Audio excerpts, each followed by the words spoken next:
Hey, what's up everybody? It's Kellen here from Start Your Systems, and welcome to another official track gameplay here in MX Sim.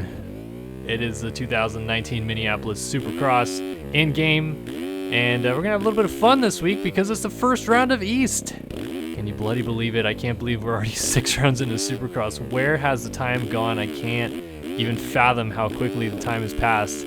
But this track here in Minneapolis looks to be a pretty cool one for the opener.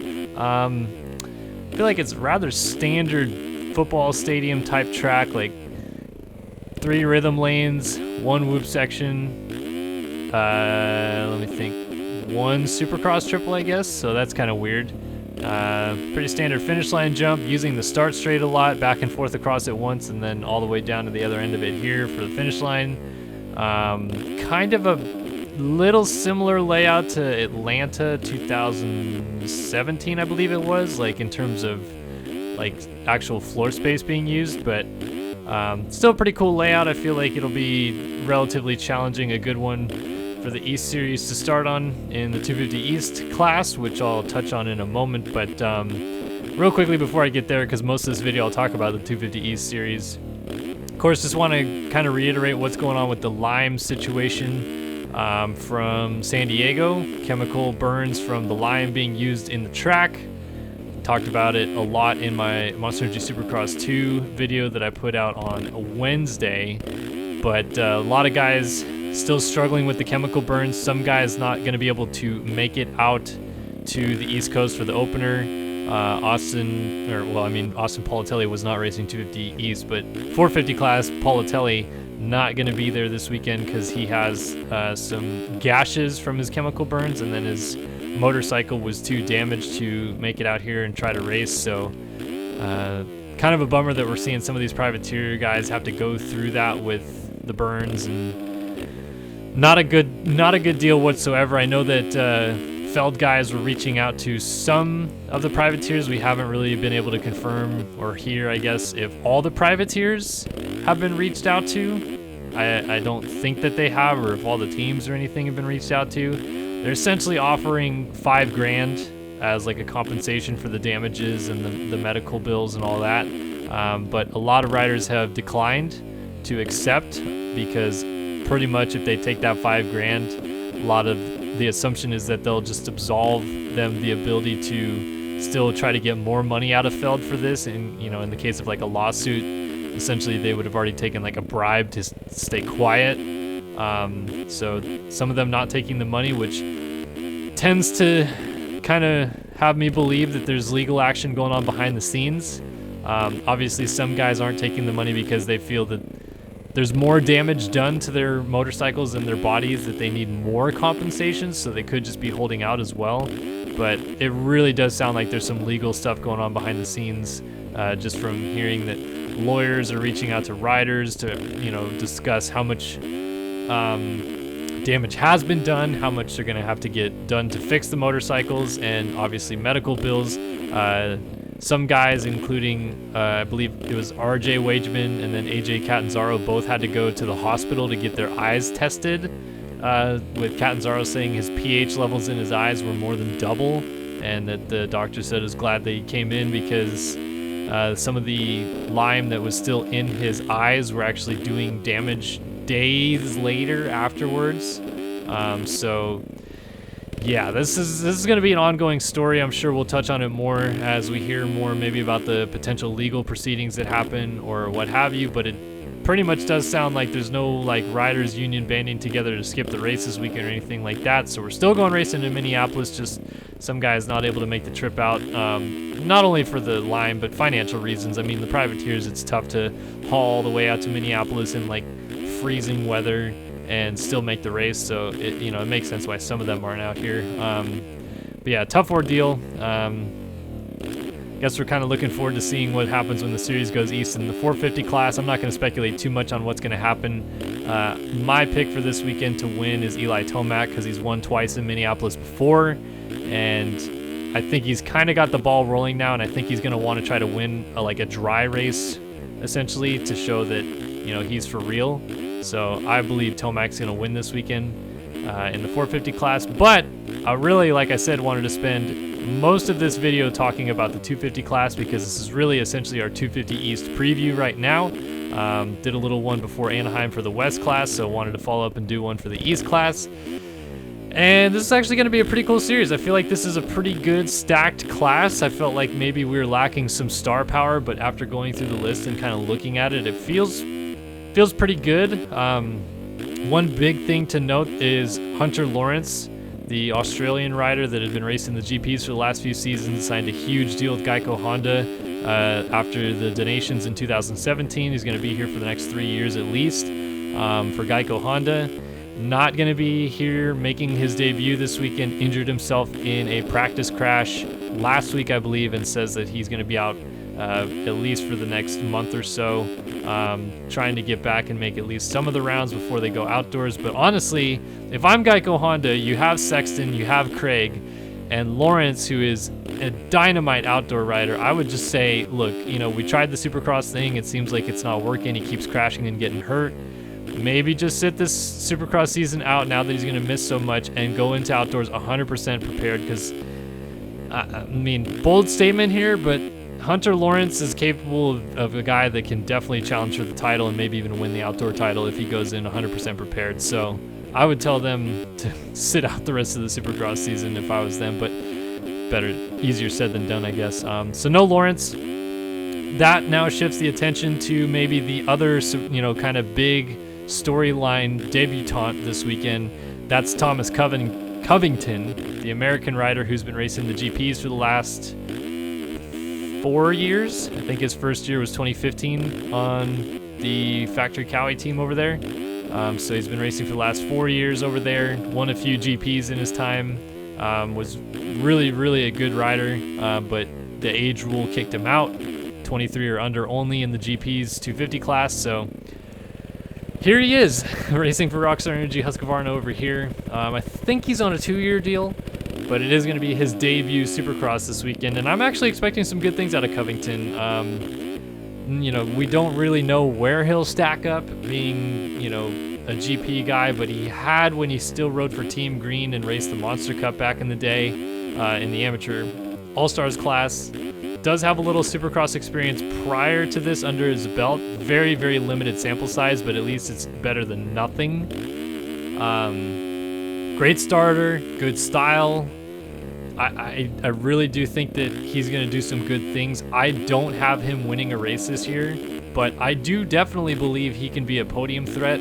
I think it really kind of just, we'll have to wait and see where he'll stack up and whether or not, he totally could be race winning speed right off the bat and we just don't know, or he could be an 8th place guy, we just don't know. So I'm really curious to see how Covington does. In terms of the actual players for this series, I think it comes down to 4, maybe 5 guys for this championship, but probably less than that. We got the PC team, I think, is the most loaded in terms of championship guys that could win, with Martin Davalos and Austin Faulkner arguably the favorites going into the season. Davalos for his 150th year in the class, out here this weekend, going to try to put it down in the dinosaur class and maybe take this title home finally. Not kid, but Davalos back again. Faulkner was pretty much giving Zach Osborne a toe-for-toe run in the East Series until an injury kind of derailed his title threat last year, but he was winning races. He had the red plate at one point.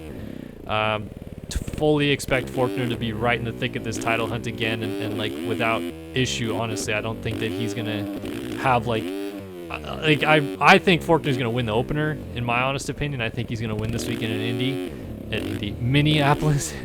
Indianapolis and Minneapolis. I always get those mixed up. But I think it'll be Faulkner winning this weekend.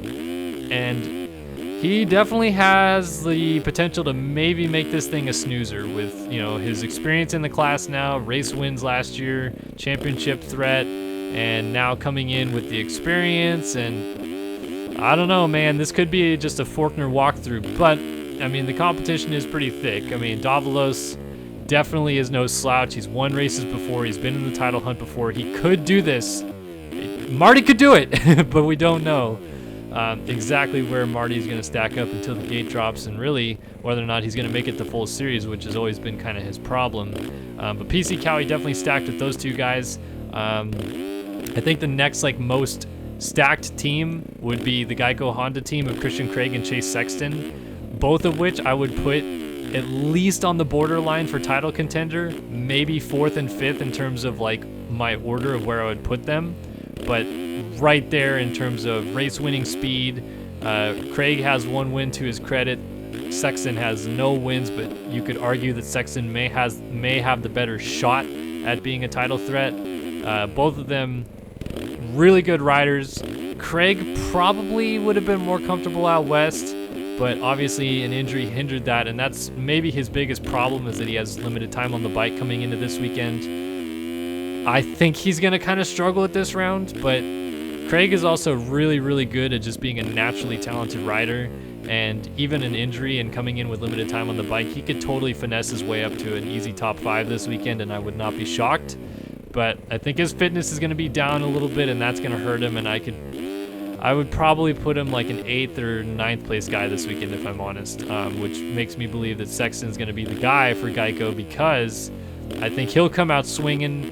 I would expect Sexton to, at the very least, challenge for a podium, if not a win this weekend. Take it to Faulkner, take it to Marty, and make things interesting at Minneapolis this weekend. So I got Sexton, I got Craig on the Geico team, making things interesting. I think the final title favorite in this class is going to be Jordan Smith, TLD KTM. He's been so close to winning this title already, so he kind of knows how to get it done, knows how to win races, has already won races, so I don't think that that's going to change. I think he'll still have race win speed. I think he'll still, have a really good series. It's really whether or not he can kind of put it all together. Like Jordan Smith and Shane McElrath are like 2 peas in a pod when it comes to finalizing a championship. Like both of them blazing fast, both of them race win speed, both of them good head on their shoulders, but seem to just implode late in a series, and that is not a winning recipe in this 250 class. You need to have just 9 solid rounds essentially, and you'll probably win the championship. So definitely think that Smith is a title contender.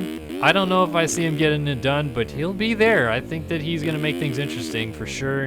Among the Faulkner, Craigs, Sexton, Davalos train, I think it's those 5 guys. I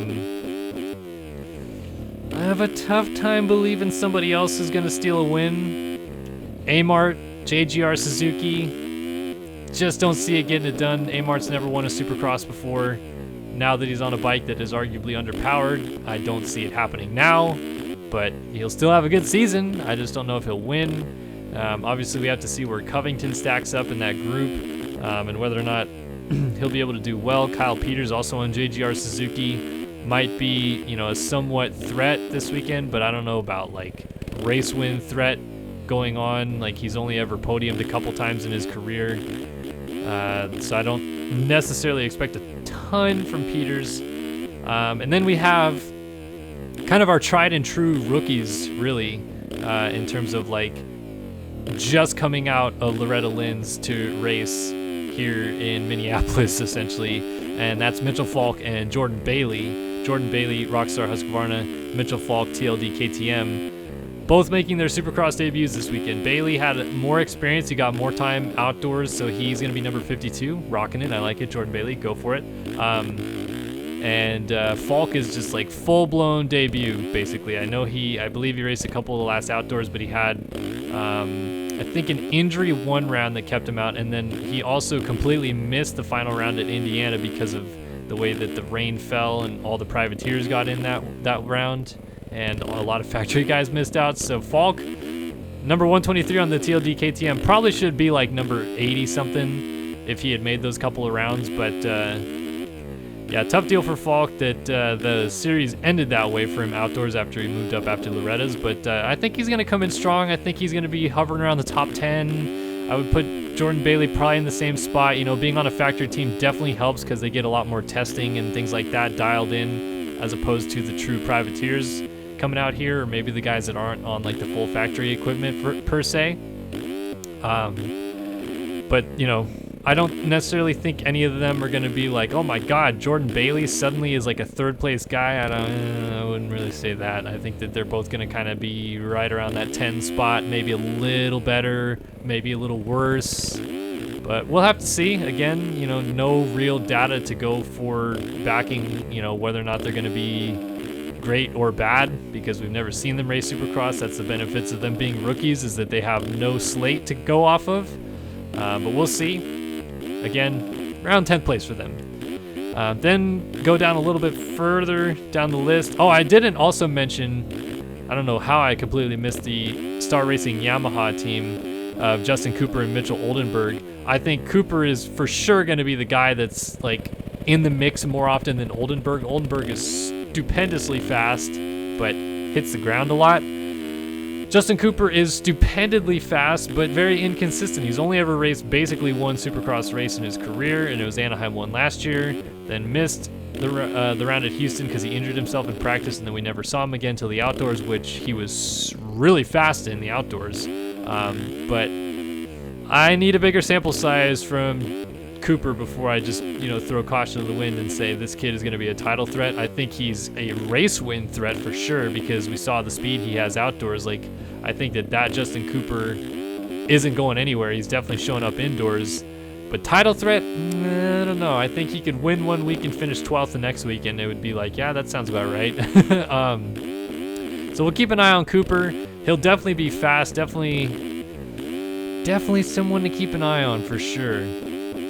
Oldenburg, like I said, definitely will be pretty fast as well. The guys I just mentioned right now, everybody that I went through, probably is going to be your top 10. Top 10 or 11 guys in this series. I think behind them, it becomes a musical chair of privateers and guys that could maybe break through and do a lot better than that. We've got Brandon Hartrampt coming back on this Cycle Trader Rock River team. Hartrampt was really good last year in his debut season for Cycle Trader Rock River, and I think a lot of people maybe expected him to move to Star, but that the cards didn't fall that way, and he definitely has the potential to have another breakout season.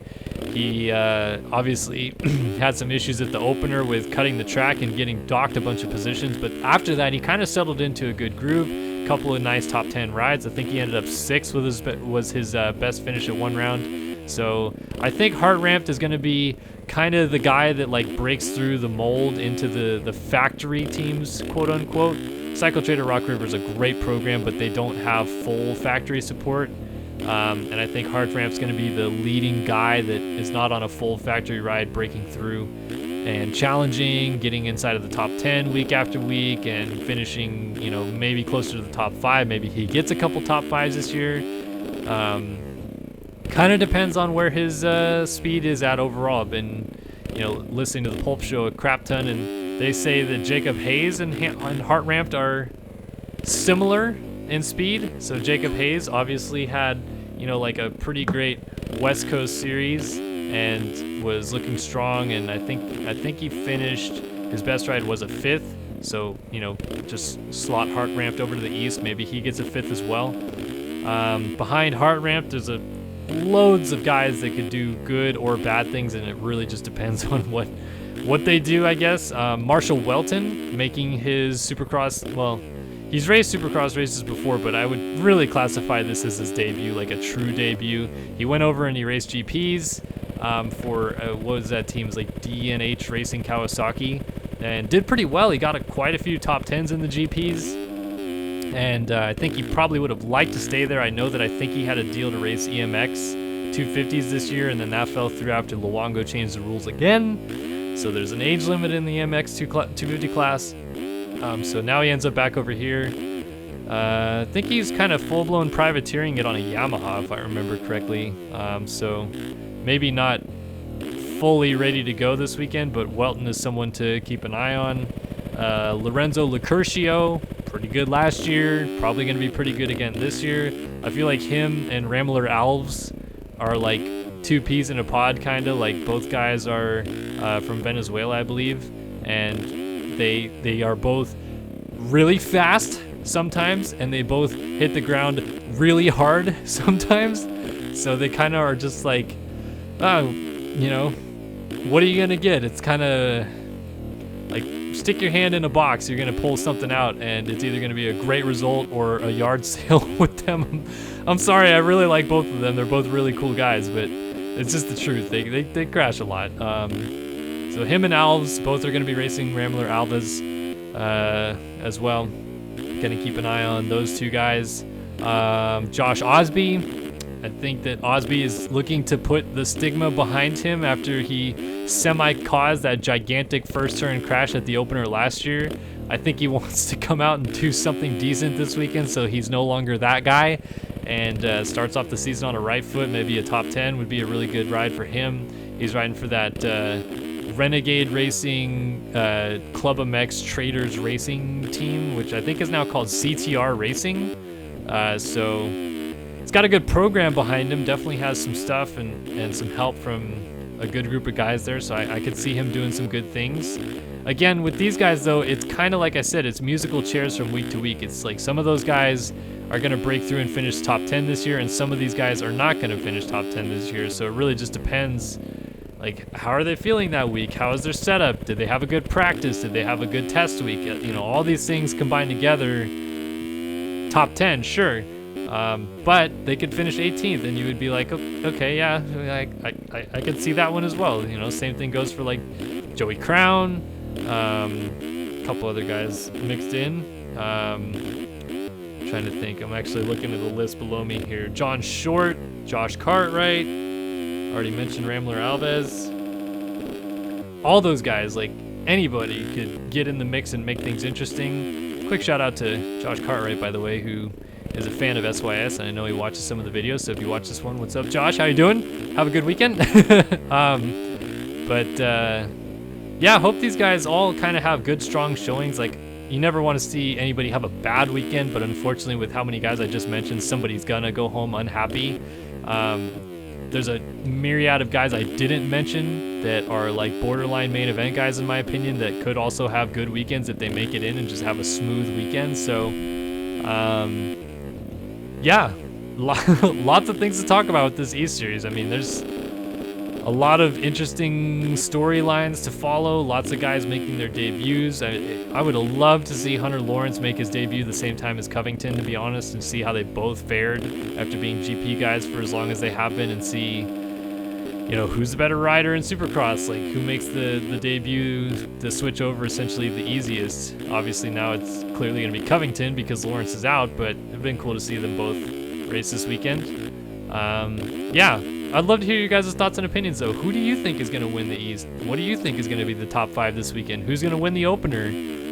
Where does Covington finish in his first ride? Where do the rookies, Bailey and Falk, finish? Just loads and loads of questions that I'm very, very much looking forward to getting answered this weekend. Minneapolis, freezing cold conditions, it's outside, but thank goodness US Bank Stadium is a dome. US Bank Stadium is actually a really sick building too. It looks awesome, and I'd love to go one day, but ain't gonna catch me out here crawling around in the freezing temperatures in Minneapolis. I'm gonna sit home this weekend on my couch and watch this sucker, and from the warm, nice, cozy spot that I have here in San Diego. So if you guys are going to Minneapolis, hopefully you enjoy the race and have a good time. Obviously you'll be inside, so the race should be enjoyable, but once you get outside, drive safely. Don't get caught out by all the cold weather and the blizzards and stuff blowing through there right now. But either way, I hope you guys have a good, enjoyable weekend no matter where you are watching Supercross. And if you guys want to try out this track for yourself, go ahead to the description below and download it there. It'll take you to a link for the forum post that is the track. And once you scroll down to the 6th round, you'll find the Minneapolis download link. You can either, I think the password should be right above the link there, or you can go to the back, you know, the last couple pages, and the password should be on there. If people are having enough problems, again, I think I might just start including the password, but sometimes I like to give you guys a bit of a challenge. Figure out the forums. You know, the forums is a great spot for you guys to figure out everything you need to know about this game.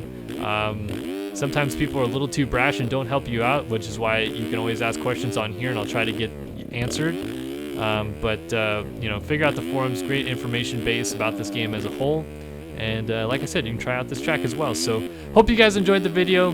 Let me know your thoughts and opinions about the whole East series and what's going on with that. And I'll see you guys in all of our future videos here on Start Your Systems. But Kellen's saying so long for now.